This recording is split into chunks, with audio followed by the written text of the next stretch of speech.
Hello, Starship Tempest fans. Do you have art or a product that you'd like to get out into the universe? Well, Lieutenant Perro is ready to broadcast on all channels. Your ad can go right here in front of one of our episodes. Just reach out to us on social media under the handle Starship Tempest, or you can email us at starshiptempest@gmail.com. Our hailing frequencies are open.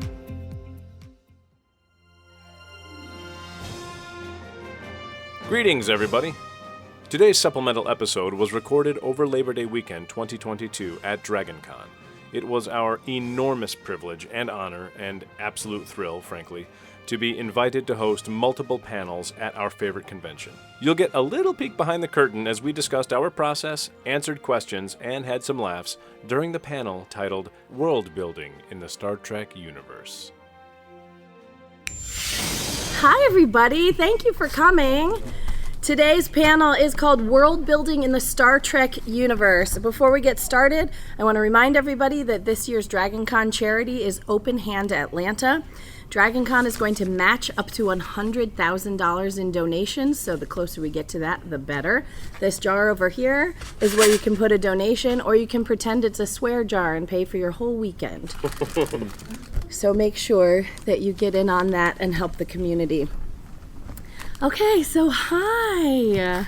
This is our last panel of DragonCon weekend, and we're so thrilled to be here and thrilled that you are all here. Just so you know, we are also recording for our podcast, which is Starship Tempest. Raise your hand if you've heard Starship Tempest. Hey, thank you very much. This will be released as one of our Tempest Talks episodes. Everybody go ahead and say, hi, Tempest! Hi, Tempest! Oh my God, I love you so much. That was good enthusiasm for this early. It was really awesome. We're going to go down the line real quick and introduce ourselves. We'll start with Travis. Hello, I'm Travis Sutter. I play Nick Holden, the chief engineer on the Starship Tempest. That's right. My name is Tara Sheely. I play Dr. Aurora Teal and also Lieutenant Eo, who maybe you'll hear from later. My name is Ryan Sheely. I'm married to this one, luckily. And I am the lead sound designer for our podcast, and also I play Captain Maddox on our little show. And I'm Brian Finifter. I'm the GM of the game and the showrunner and principal writer of all of the scenarios and whatnot. I am Matt Muller. I am Conrad Smythe, who is our science officer. Awesome. If you haven't heard of Starship Tempest, a quick plug for us. At the end, you can come up and scan our QR code if you are enjoying basically who we are as people. There are also our sheets by the water cooler. Oh, and sheets over there. There's a QR code you can scan to bring you to our website, and you can listen to our fun podcast. Starship Tempest is an actual play podcast where we use the Star Trek Adventures system by Modiphius. Brian creates all of our stories within the Star Trek universe, and we have a whole lot of fun. And if you'd like, we're going to play a little sample of our show before we get started in all of the wonderful things we have to talk with you about this morning. Ryan, take it away. Okay. So does everyone have a raffle ticket? We're going to give away some stuff at the end. We're going to give stuff away at the end. So cool stuff. If you do not have a raffle ticket, raise your hand. Great. Okay, great. Cool. No. So we are shamelessly plugging our own show here for just the first few minutes. It's only a 2-minute clip, so. We don't need to qualify. Yeah, it's We don't have okay. to apologize. It's okay. We are okay. We're not shamelessly doing it. So this is a little sample of the show that we do, which is a combination. It's a hybrid approach of storytelling between an actual play podcast. Who here has heard actual play podcast before? Anybody? Cool, Okay, yeah. great. So that's the style that we that traditionally is just recording a role-playing game, and with your friends, recording it, producing it, throwing it out in the world. We also do a little bit of audio drama, sort of mixed in with ours. So ours is kind of a hybrid approach, and I'll go ahead and just play the trailer for you.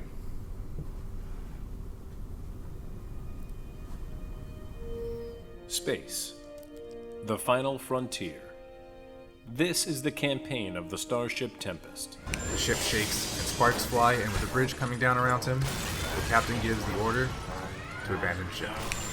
Do a roll for me to determine how much Tupperware they have in their inventory. Alright, what is that? Fitness and security? Yeah. Because you fit in this pot roast in here? Oh, Jesus. Oh, get out. No. Freeze. All computer. Discontinue diplomatic simulation and save progress. Muppet Man. If you had done better on the sensor roll, then maybe your sensors would tell you. Teal's best assessment is, I think it's Muppet Man. Captain, we got Muppets. We got Muppets. Now rise for the Klingon anthem. Peace depends on that power generator. So here we are. Hold the line! Fire! So he shoots the injured worm, essentially putting it out of its misery. Yeah. And I look at him, I nod, and I tear off my underwear.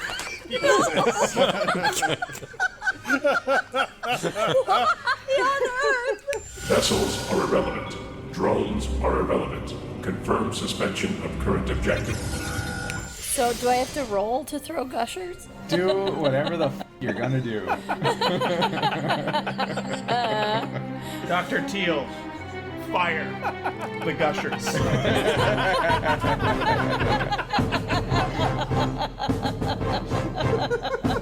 Oh my god. So we don't have fun at all, and we encourage you to come join us in our madness. Very Okay. dignified show. Yes. I mean, I try. I know. So, and that's why we're here, right? Today is about world building within the Star Trek universe. So, what we are doing is using the mediums that we have found work for us to tell these stories. And I wanted to ask a little poll of you. Raise your hand if you are a storyteller, a writer, a podcast creator, a Star Trek lover who just loves the fandom and loves the stories that come out of it, right? Like that's why we're here. And so we also wanted to get a feel for maybe what your Star Trek, what your favorite Star Trek shows are. Go ahead. Sure. So, yeah, just random show of hands. Let's go sort of, we did a panel the other day about new Trek versus old Trek. Well, not versus, but comparing the two. Right. So I'll start with just sort of that breaking it up of new Trek of Strange New Worlds, Discovery, Picard, or old as in like TOS, Next Gen, Deep Space Nine. Who here would say new Trek is sort of their favorite? They came in during new Trek and are into new Trek more than that.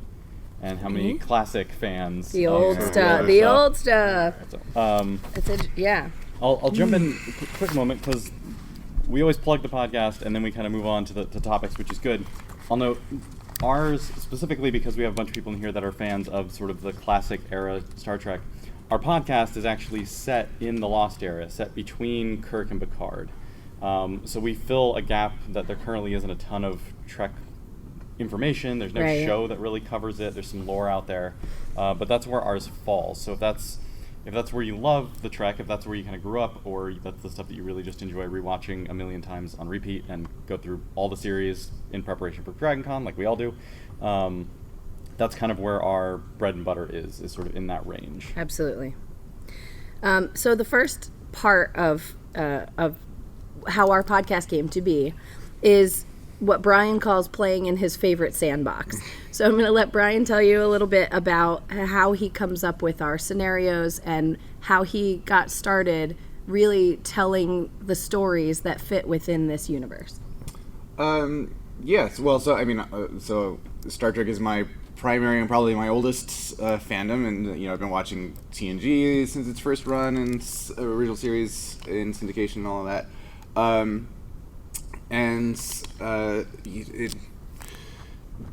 What I find so fascinating and challenging about and interesting about Star Trek in particular as a fandom is I cannot think of any other kind of large property that has had more continual new content produced for it over a greater stretch of time for more screen hours of of various productions and different other hands in the pots, right? So Lord of the Rings is an incredibly intricate world, but it was mostly built by one man, right? And Star Trek has just had so many different writers and producers and storytellers and adding their own little pieces and then picking up a piece from what somebody established in one offhand line of dialogue 35, 40, 50 years ago, right? And it's incredibly sprawling and oftentimes contradictory in certain ways, but in that way challenging. kind of landscape to do it. So one of my favorite pastimes is to take. We were actually just having a great conversation last night in the room about like things that don't make sense. Like, why did this happen this way, and why did this that way, and like figuring out ways that it makes sense. That's a really interesting point about, and something that I think a lot of fans can agree on is when something doesn't make sense, the fan base is so passionate and so intelligent, they come up with the most crazy retcons in like that are usually just in their own minds and debated at the gaming table or wherever. But then every now and then it'll slip into actual writing, and some writer, some creative writer will find a way to retcon why that really contradictory thing makes total sense in the Star Trek You're universe. like, I knew it! I totally knew it! And it's so part of that is I love taking things like those, right? And the landscape of Star Trek is richer than I think any other major property out there. And what's so fascinating is finding those like little wrinkles in the lore, in the tapestry of the lore, and then being able to spin greater stories out of that. And I've done that several times already in terms of like building stories for Tempest out of stuff like that, right? So like so we're in the Lost Era, right? So we're in between the events of Undiscovered Country and the beginning of Next Generation, right? And, when Next Generation started, the thing was like, oh, the Klingons are our friends now, right? But it wasn't initially explained, like, how that came to be. And then, because this is the way studios work, both the movie side of the franchise came up with Undiscovered Country and said, this is the story behind how Klingons became friends, right? But at the same time, the Next Generation TV show side came up with an entirely different story, set 50 years apart, that had nothing to do with the movie side of the story. And it's like, this is how they became friends. And it's like, okay, well then, now you're saying that there was this 50-year period where they became friends, 50 years went by, and then they became friends again. They're like, what happened in the middle? What happened in the middle? So like, I actually used that, and our podcast is set in that in-between era, to say like, it's sort of a Cold War again situation, and I'm spinning stories, and like a lot of our stories are based around the idea, and the campaign itself is based around the idea of like, the Klingons are our friends right now, but in a few years that's going to end, and we don't know what's going to happen next, right? So it's like, in this particular mission or this story or whatever, do we deal with the Klingons as friends or as enemies, right? How do you approach this scenario? The very first original mission that's basically the premise, and so. Yeah, that's what I have so much fun doing, is like taking this huge tapestry and going like, this thread doesn't actually connect to this thread. So what if we connect them this way, but then that creates this whole other like potential, for a tapestry or element of a tapestry. Brian's entire apartment is just like red thread and index cards. The It's Always Sunny meme. Yeah. And I think the fun thing about, since we're talking about world building, that's exactly what, through Brian's writing and creative process, that's exactly what we're doing, because at the start of our campaign, we are flatly in canon. Like, the canon that exists prior to us is still there, but now everything, the events of our campaign so far have started to branch out, and now we're going basically kind of into a parallel universe where the events of Next Generation aren't going to take place exactly the way that they were established in the show. And that, as a fan and a creator of Star Trek content now, is just it's open. Everything's wide open, and the canvas is ready to be primed. That's something else fun. I'm going to try to say this without giving too much away, but when you have such a kind of a sprawling franchise with you have an episode about this over here, and then 30 years later you have an episode about that over there, with these people trying to do that, like, there are so many opportunities to connect, like, we have these characters, and based on the episode they show up in, they're really interested in this. But if you take this other random thing from this episode 30 years earlier, they'd really be interested in that too, right? And like, what would happen if they got their hands on this thing, and if they really went after that? And so I'm having a lot of fun setting up stuff like that, and taking, like, who these characters are, right? What this element is. We're all very familiar with it, and we've seen this element before, but we've never seen them connected in a way that at least I think is very interesting, and I can't wait to play out more. So Absolutely. Until we ruin it. Right. That's what I was going to say. And like a beautiful set of dominoes, we come along and knock them down. So part of telling these stories, right, is that Brian comes up with this overarching story that he wants to tell. And then, like D&D, like ruin it. like other storytelling games, pardon me, the players come along and we try to do other things that were not part of his vision at all, like throwing gushers, for example. And and Brian has to make those choices of, I'm so sorry. How does the story change based on our dice rolls? How many things is he going to be firm about? Like, nope, you cannot do that thing that you want to do. No, absolutely not. And that changes the trajectory. Sorry, go ahead. So, yeah, there is. So 5 panels will do to you. I know. It's the hotel air, Damn it! Now it's We're falling contagious. apart. Yeah, that's also something else, and this is actually something I don't really struggle with that a lot of other people might, depending on the property and their own personal, is a sense of like what's possible within that world, right? So like coming into all of this, we all had very little to zero experience in playing role-playing games, and I had zero experience GMing at all. But weirdly, kind of the thing that I could like fall back on as in terms of like this thing I don't have to worry about is my like understanding of the Star Trek universe and what's possible and what's not, and when the universe itself is sometimes self-contradictory, you're like, well, in this episode, they pull this off without a problem, and in this episode, it's physically impossible. I don't know why there's a difference, but like I don't know why. Being able to acknowledge those. So what's tough to do, what the juggling act I think is,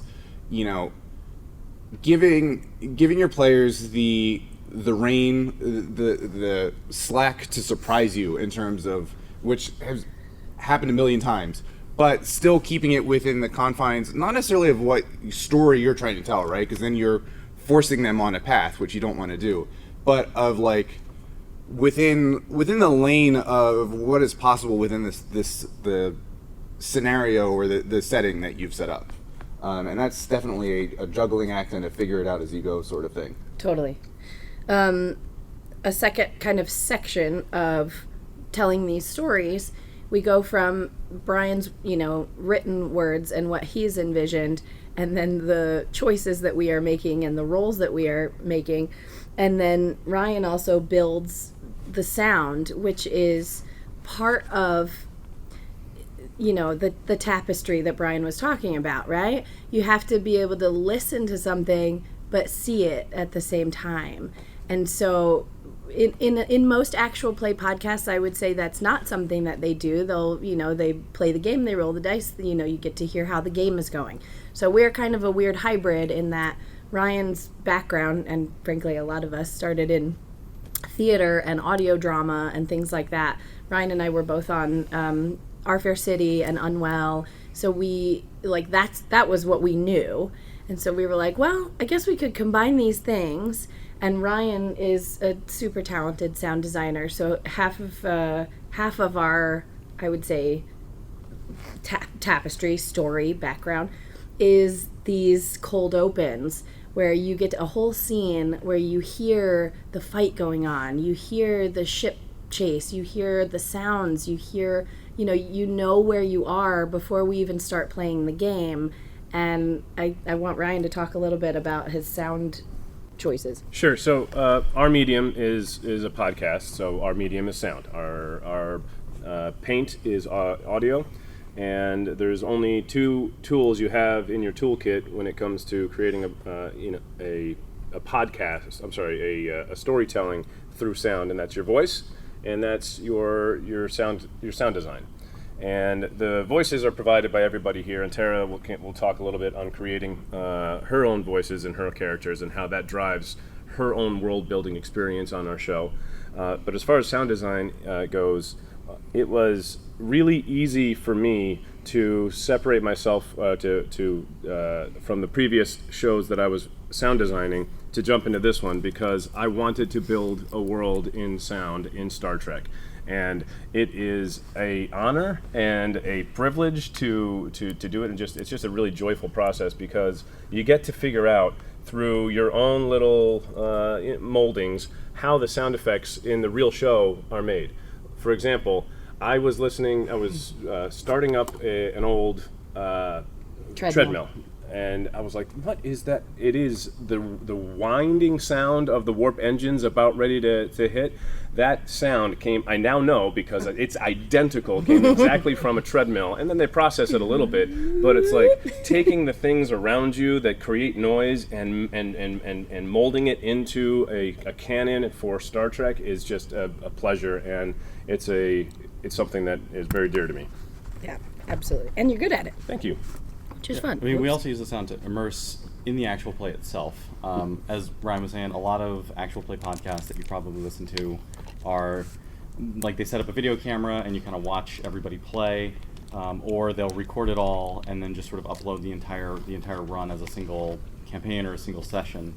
And when we started this, we had a lot of learning curve in terms of people are going to listen to this. If we do a roll, we have to say whether we succeeded or not, other than just reaction. We have to make that stuff clear. And Ryan started developing sort of an audio language to help listeners sort of follow along. So it's like every time we have a success, there's a certain sound cue. Every time there's a failure, there's another sound cue. If we have a critical failure and someone's foot goes through a bulkhead because they can't cross a hallway properly. Or if we're using Roll20 or if there's some kind of visual I'm introducing for the players at the table, Ryan has created a sound cue to like basically tell the podcast audience who are just listening that has happened, right? And so even without like stopping the narrative or interrupting the narrative flow in any way, making that clear. Totally. I also wanted to say if anybody has any questions, feel free to raise your hand at any time and we will grab those questions. We'd love to answer questions. Mm-hmm. Do you have any questions? Mm-hmm. Yeah. Shoot. As you're playing the podcast or as you're playing the game, do you keep any type of cue sheet for when later on in post you're going to need to add a sound effect? Do you write down a time code of where you are?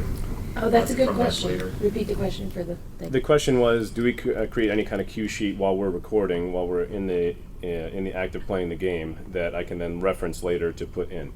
No. Wouldn't that be helpful? Yeah, I actually occasionally there will be times. Sorry. No, it's okay. Where we will do that, but in the way that we tell the story is we get together, we play a game for 4 hours, and then we break those down into 1 hour-ish chunks to turn them into 3 to 4 episodes potentially. And so the time code thing, not so precise, but there are times where an event will occur, and I'm like, oh, I definitely want to have somebody's ankle breaking here, and so I'll jot a little note down to myself. But usually, if my instinct tells me in the game that that's something that should happen, it will. The same instinct will kick on when we hit the editing process and the creative side and the back end of things. Sometimes we do claps, like it knocks out our waveform. That's an easy way to pay attention to that. Mm-hmm. I will say, in the the parts that nobody hears, Matt will say and then I squash this pumpkin. Have fun with that, Ryan. We have a lot of notes like that. And then he does. He has lots of fun with that. Yes. Brian will write up the cold opens, and in it would be one of the first cold opens. There was a gas that was being projected into a room, and Brian described it as being green. I'll do my best to make that sound green, Brian. Yeah, my favorite was when the whole cold open was of a ship leaving space dock. Oh yeah, and I was like, I know there's no sound in space, but there's no sound. We don't have any licensed music. We'll figure this out. Yeah, just figure it out. I will say it's a tip that we should have brought up yesterday during our how to record or how to produce an actual play podcast.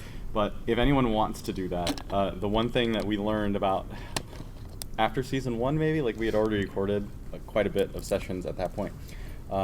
How to sync the audio since we record it all separately. If you're looking to do this and you have multiple people doing it, do a count where everybody shows a number and they know what that number is, and then just do a count up or a count down so that everybody says their number in sequence, so you can line up those tracks. Because for the longest time we tried to do it where we all just counted together, and it was the biggest mess you can possibly imagine.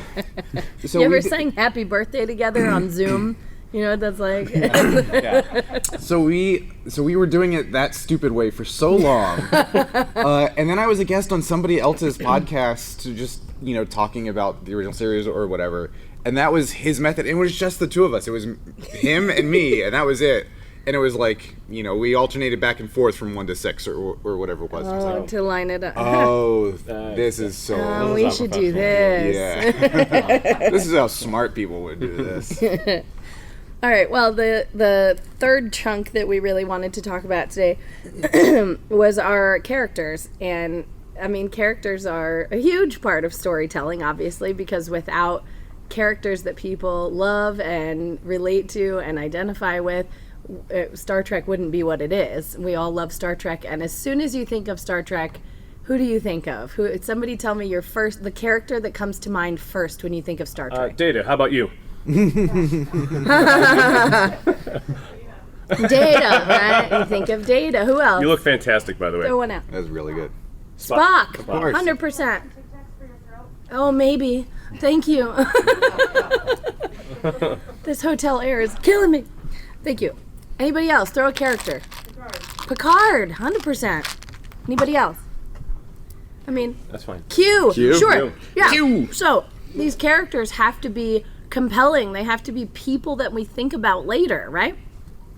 So Brian sat down with each of us when we got started. Can you talk a little bit, while I have Tic Tacs, can you talk a little bit about how we got started building those characters? Because frankly, we didn't know what we were doing. So So one of the things that's really great about the Star Trek Adventures system is its character creation process, right? So instead of like something like D&D where you have a bunch of different damn it, do you want Tic Tacs? Do you have more Tic Tacs? We have all of them. Where you make up your backstory. Thank you. You make up your backstory, and then you also have your stats, right? But the two are kind of unconnected to each other. Star Trek Adventures does something which is really clever and which I think is really smart, which is it connects the two, and it has a whole process for like, okay, this is your character. How old are they? Where are they from? Like, did they grow up on a colony or the homeworld, or are they Starfleet brat or whatever? What kind of events have they had in their career so far, and what kind of effect has that had on them? And those things, how you answer those questions, determine where you put your points in your actual character stats. It determines like how many points go into your fitness or your reason or your engineering, whatever. So that was like really cool, and I love that from jump. When we started knowing how little experience we all had, and knowing that it would take a little bit of focus, intentional effort to work on the story, to kind of get us invested into a story with character-driven story. I sort of basically took that and just added other questions on top of it, right? So asked about when it comes to writing, it's, at least the way I've been taught, is that it's all about point of view, right? In terms of acting and writing and all of that, whatever your character is, as long as they have a strong point of view about whatever the situation is in front of them, everything else will kind of work itself out, right? So I wanted to make sure that I asked them questions that made them think about what point of view they would have as characters. And so a lot of that was like, what do you think of the Prime Directive? Yeah, exactly. So, awesome. And like, okay, so what does your character think about the Prime Directive? And has that ever been challenged? Have they ever had an experience where that like really they had to grapple with that? And how took that also in the sense of like things I knew about the scenario, that I had worked out about the lore and the era and the story that I knew I wanted, the direction I wanted to go in, and said, okay, that's how you feel. That's how your character feels about the Prime Directive in general. Specifically about the Bajorans and the fact that they're being occupied by the Cardassians. How do they feel about how the Prime Directive applies there, or here as well, or et cetera, et cetera. So, Yeah, so trying to ask specific questions that engendered thought and retrospection about what that character's point of view about various things would be.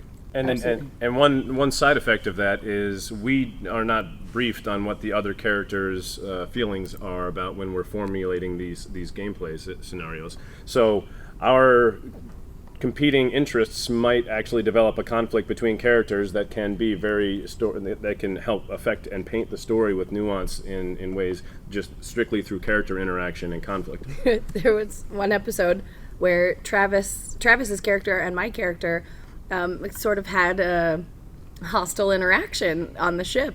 And when we all got off the Zoom call last night, I was kind of pouty, and Ryan's like, "What's the matter?" And I said, "I think Travis is mad at me."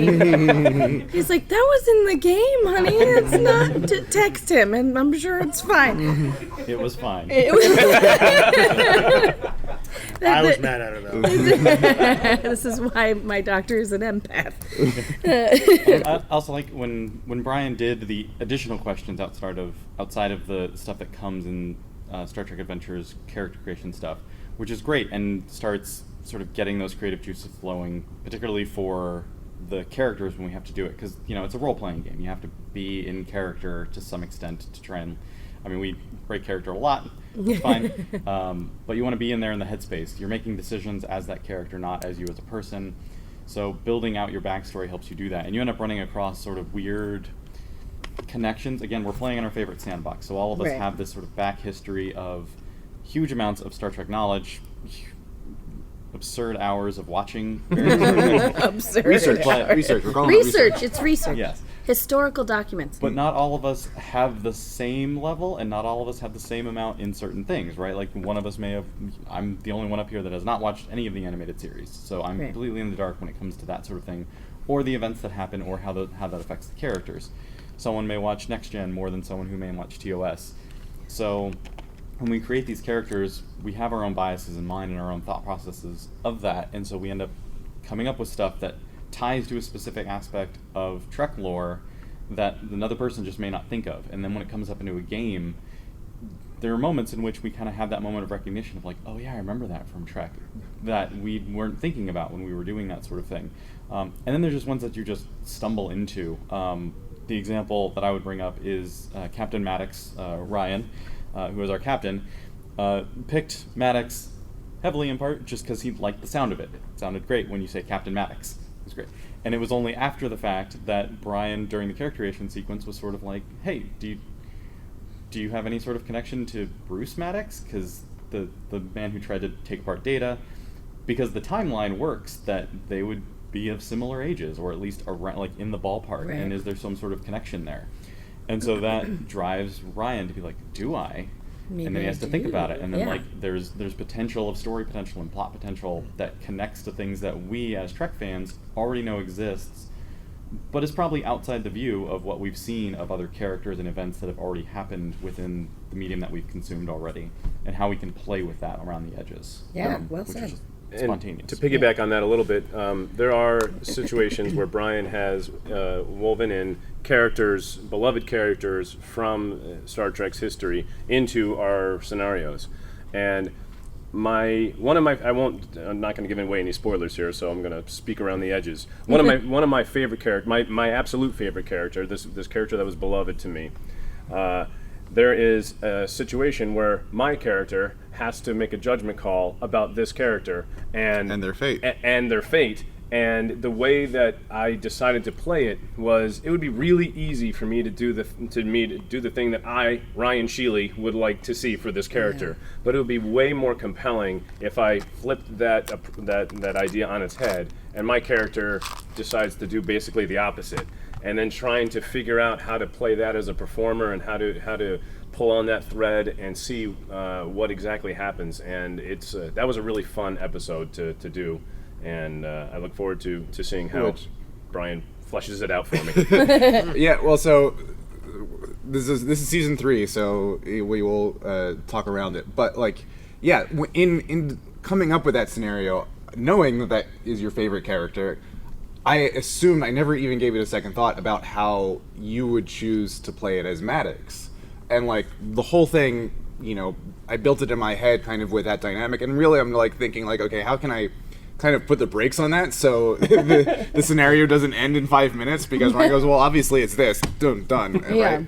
And then when we actually played it and Ryan made this decision, this character driven character decision, like I never would have guessed that you would do that in a million years, and it was really compelling, and that's what I think is so like fascinating and challenging, but also rewarding about this particular medium of storytelling, in the sense that because it's collaborative, right? I will spend a lot of time coming up with scenarios and then thinking about like, okay, if this happens, then what's Ryan likely to do? What are they likely to react in this way, based on what I know of them as both as people and their characters and whatnot, and then still like be completely surprised by the choices that your actual friends make in the stuff that you come up with, right? Like the coolest one I think is from Incident Ibex in season 1. So basically, I come up with this whole idea of like they meet these weird aliens, but in order to communicate, the aliens kind of have to envelop one of them and speak through that character, right? Gelatinous cube style. Yeah, and so the question in my mind was like, are they going to win the combat enough or not for that to happen, and be forced for that to happen or not? And then Ryan made a choice that I never would have guessed in a million years, but it's such a Starfleet and Star Trek choice of, I'm gonna let it do the thing to me, even though I don't know what's gonna happen, and trust in the idea of meeting strange new, seeking out new life. So like that to me is just like the pinnacle of this kind of version of storytelling, of like coming up with that, but then being so surprised by being able to be completely surprised by what your other people do. Absolutely. Yeah. Question. Brian, two-parter. Brian, how much of a balance is it when you're creating these scenarios between what you mentioned, like how are they going to react to this, versus a story you just want to tell? Like, is it at the same time? Repeat the question. Yeah. So the question is, how do you balance between like the story that you want to tell as the game master, that you go in with, I have this great idea, versus letting the players dictate the direction, right? And it's a constant challenge, because what you don't want to do is like we're children. No, not even that. No. It's a constant challenge in the sense that you as the game master don't want to like, it's called railroading, right? Where you set down a track. This is my beautiful story. This is my clever idea, and by God, you guys are going down this exact track. No matter what you actually do, this is the story you're going down. Like, you can't do that because that's no fun for anybody, and that robs it of the actual magic. So it's a constant challenge, and I'm still working it out. What I think I've worked out is that there's really kind of two kinds of decisions that a player can make in this kind of storytelling, right? And the one is the plot direction, right? Of like, are you going to go down path A or path B, right? And so in that sense, going forward, or in building it, you have to go, okay, if they go path A, then this will happen. If they go path B, then this will happen. And you still also have to have something for plants. Like, if you build a hallway, and they go down the hallway, and you go, okay, so I have the passageway to the left and to the right, and so I know what will happen if they go to the left, and I know what will happen if they go to the right. They're going to get to the end of the hallway and then go up. And you still have to know something. So that's the one kind, right? But then the other kind is about how you get there. It's not about like which direction you go, it's about the choice. It's about how you get there. And the friends you made along the way. Blah, blah, blah. Blah, blah, blah. But no, honestly, in the character sense, right? So for example, in the season 2 mission, the most recently released one, right? There's a question of like, are we gonna go check out this thing and confirm that it exists, or are we not, right? And so I needed them to go check it out, so like that had to happen, right? But then the question of how they did it, what ship they used and whose help they called upon, like that didn't affect like the plot structure at all, right? But that was all character in terms of like, is Maddox going to make a deal with the devil or is he not? And that's like that doesn't affect the grander path A, path B thing, but that's what character decisions are all about. So would you say that it's like you have in your framework inflection points that you know are going? You actually described it one time as levers. Like you know that eventually this plot lever is going to get thrown one way or another, but then Sorry. how we get there is the different. Yeah, and there's. I mean, I think a lot of the big inflection points can be boiled down to, you know, generally a binary, right? Like, are you going to save this person or not? Are you going to, you know, blow up this planet or not, or whatever it is? And so you can, when you're coming up with the scenarios, you can kind of distill the big stuff down to those 2 or 3 kind of skeletal moments. But then it's a question of how you get from that moment to that moment. And that is all character in terms of, like, is Maddox going to trust the chain of command or betray, you know, the trust of his, you know, his crew or whatever it is, right? And really, whatever railroading Brian was trying to do early on, we broke fast. Yeah. We broke. When you distract a group of hostile aliens by throwing gushers at them, the GM, I think, really gets it. You break his spirit. We should try a one-shot where I try to railroad actively on purpose. Just to see. And just see how Cyborg is that here would go. for it. You said it was a 2-part question. Do you have a follow-up? Oh, yeah, sorry. Second part. Ryan, you talked about a little bit about Maddox's motivations for the character. How often do you guys find yourselves being motivated by, well, I think this is what Brian is going for, what he's going to do, so therefore, versus just going on your own character? Right. So the question was, how often do we as players think to ourselves, What's Brian's plan here, and how do I, you know, help that along? And I would say for the most part, some of us, TJ, don't care at all. But a few of us maybe have that in mind from time to time. There were a few episodes where there was a mystery to solve, and I'm That's your jam. Yeah, I'm Jessica Fletcher up here. So I was really excited, and I was like, okay, what kinds of things might Brian have thought out for this? I want to do this thing, and Brian would be like, cool. So, like, scenarios like that, I think each of us might tap into something like that. For the most part, for me personally, I'm always just kind of along for the ride. I'm not really thinking bigger picture other than, like, what's Brian trying to get us toward, maybe sometimes. I would say actually that in the beginning, when we first started doing it, it was almost, that was a challenge not to do, at least for myself, because it was, instead of making character decisions, I was like, I want to help get to the resolution of the story. Yeah. And we had never done any role playing prior to that, so I was as green as you could be when we first started this campaign. And that was just not an effective way of storytelling. From like my contributions were no longer being effective when I'm like, what does Brian want me to do? You gotta play what your character would do. And it took a bit, at least for myself, to sink into that and to let that settle down. I think early on there was some of that, but over time I think it's related to the whole idea of suspension of disbelief, right? So like when you go into a movie theater, sit down and watch a movie, like you sort of make this contract with the filmmakers of like, we all know this is not real, but I'm going to pretend for the next hour and a half that it is and enjoy it, right? Like, and I think it was basically the same thing. It was just us as a group kind of getting that trust and suspension of disbelief. We're going to be these characters for the next 4 hours. So one of our many session zeros. It was one of the scenarios, like session -2, I think. Yeah, negative.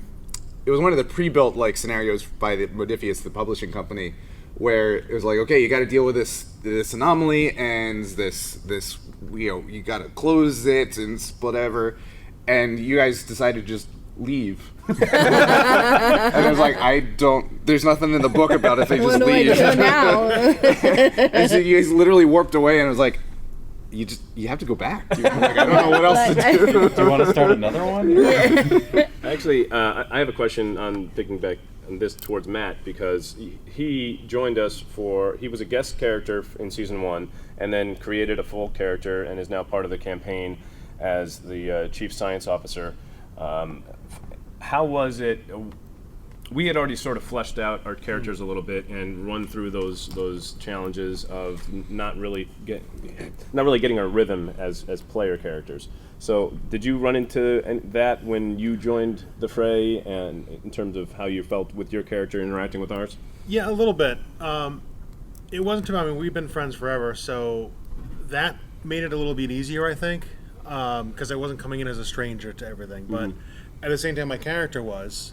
So I kind of built my character almost not quite around that, but I gave him some attributes where, he doesn't really like people. He doesn't really, he's not like a super outgoing guy. He's not, gregarious and super friendly, and, he doesn't make friends easily. So to make it easier to kind of, maneuver my way in, and it also helps I made my character super old.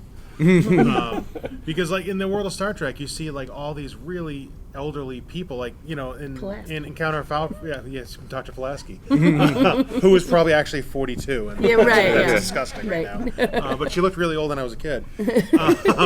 But you have like in Encounter of Farpoint, you have Dr. McCoy, and he's like 129 years old, and he's still walking. He's super old. He's still walking around. In Picard's 99 or 100, I think. And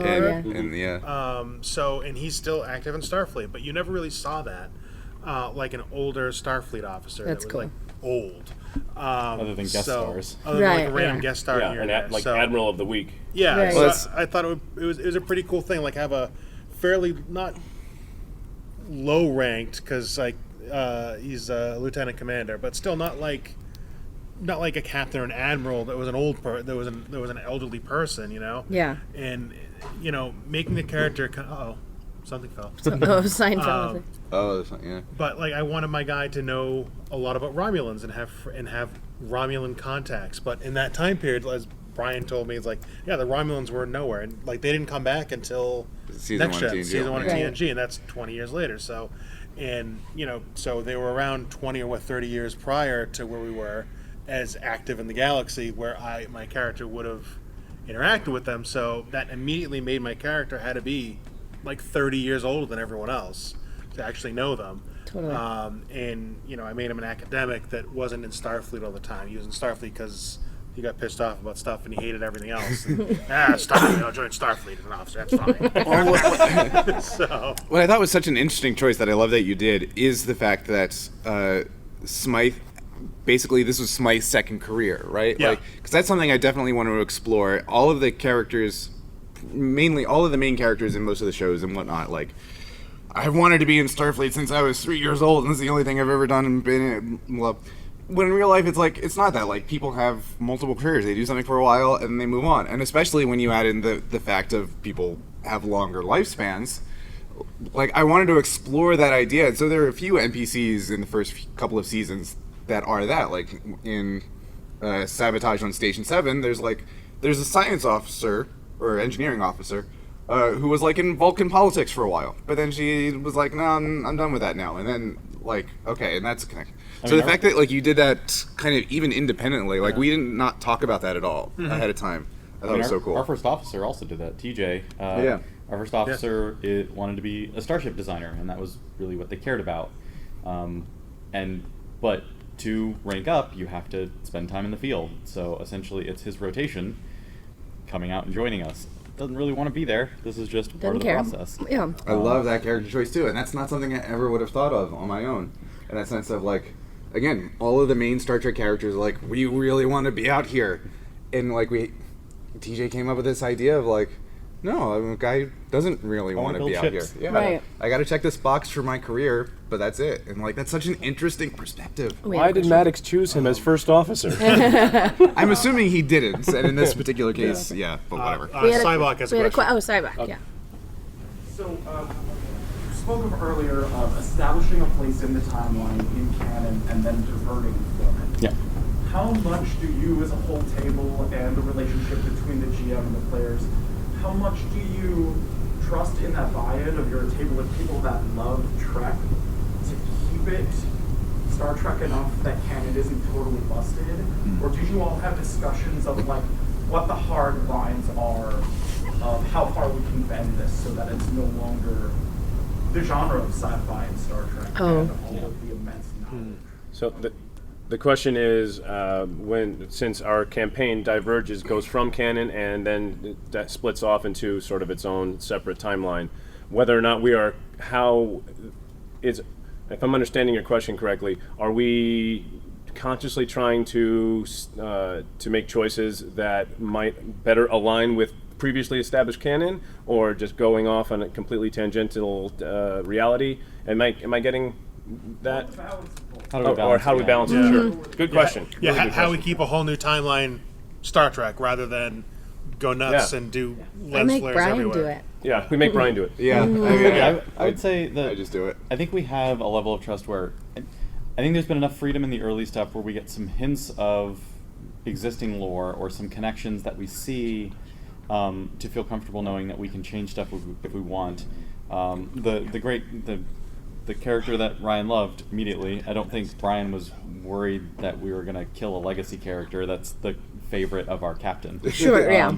So like that sort of major stuff. That character was Dr. Pulaski, by the way.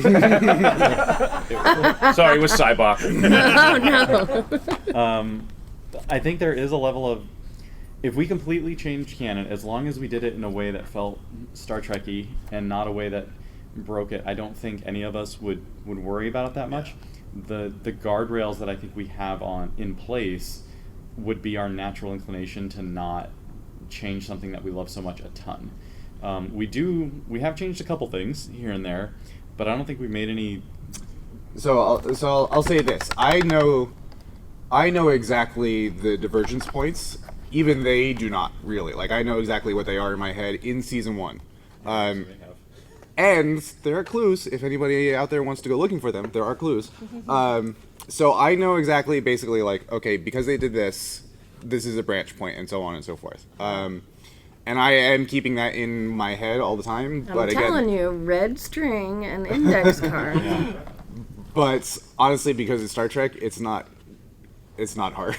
And I will say that Brian, he plants in enough Easter eggs for us that are revealed to us through gameplay that are fun and exciting. Where we've had a couple of experiences where this character, this individual happens to be this character as a younger person, and we're like, oh my god, we just changed that. That's awesome, and it's a really rewarding experience as a Star Trek fan to have that, to both be actively part of the storytelling process and also be completely surprised by the events themselves and where they're taking us, because we're also, as much as we're driving the boat, we're also along for the ride. And so it's a really, this is why this is such a fun and interesting, compelling way to tell a story. Totally. We really want to thank everybody for coming today. Thank you so much. We hope you'll scan our QR code. We also have free pens if anybody would like one. It's a pen and a stylus. We have lots of. They're over there. You can grab a pen, scan our QR code, and thank you so much for coming. And we'll see you out there. And there you have it, a little bit of the past, present, and the future all in one. At the time of this release, this recording was made about 3/4 of a year ago at DragonCon 2022, and as you heard, we spoke a little bit about the future of Season 3 and what's to come. We hope that whetted your appetite. And here I am in the present right now, as always, thanking you for your continued interest in our show. Keep interacting with us online. You can find us under the handle Starship Tempest on all the usual social media watering holes. And until next time, as always, please stay safe, be kind, and we'll see you out there.